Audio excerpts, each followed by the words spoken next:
The Lord said to Samuel, "How long will you grieve over Saul? I have rejected him from being a king over Israel. Fill your horn with oil and set out. I will send you to Jesse the Bethlehemite, for I have provided for myself a king among his sons."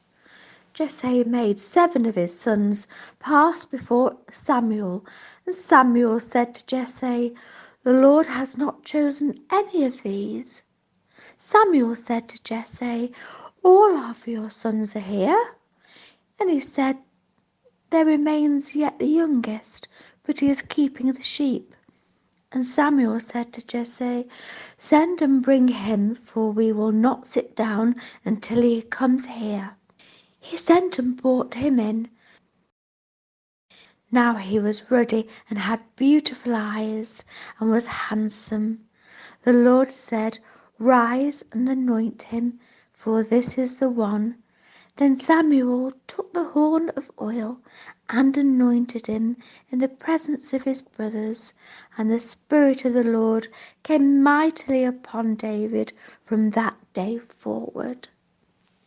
The Lord said to David, "It is you who shall be shepherd of my people Israel. You shall be ruler over Israel." So all the elders of Israel came to the king of Hebron, and King David made a covenant with them at Hebron before the Lord, and they anointed David king over Israel. More time passes, and the Israelites settle down in the Promised Land. This bit of history is covered in the books of Judges, Samuel, Kings and Chronicles.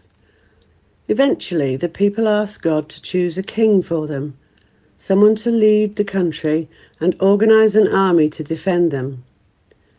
Their first king is a man called Saul, but after a while, God tells Samuel the prophet to find someone to replace him.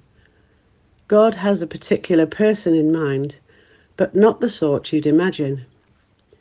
So Samuel eventually finds David, son of Jesse. He's not a fighter, but a shepherd. He's not the oldest son, who was usually the favourite, but the youngest of 8 children in his family. The tribe he belonged to was not one of the powerful ones, but a small one, named after the youngest of Joseph's brothers, called Benjamin. The town they lived in was a small, unimportant town called Bethlehem. Remember the green shoot coming out of the old tree stump? You can see why David is such an important ancestor of Jesus, and why there are so many clues that point forward to Jesus. David was the shepherd king, and Jesus was called the Good Shepherd and the King of the Jews. The town of Bethlehem, David's town, was where Jesus would be born. David didn't come from wealth or power. His clothes were dirty and probably smelled of sheep. Jesus was the son of a carpenter, and his clothes probably smelled of wood shavings. David was anointed by Samuel. Jesus was anointed by his father when he was baptized.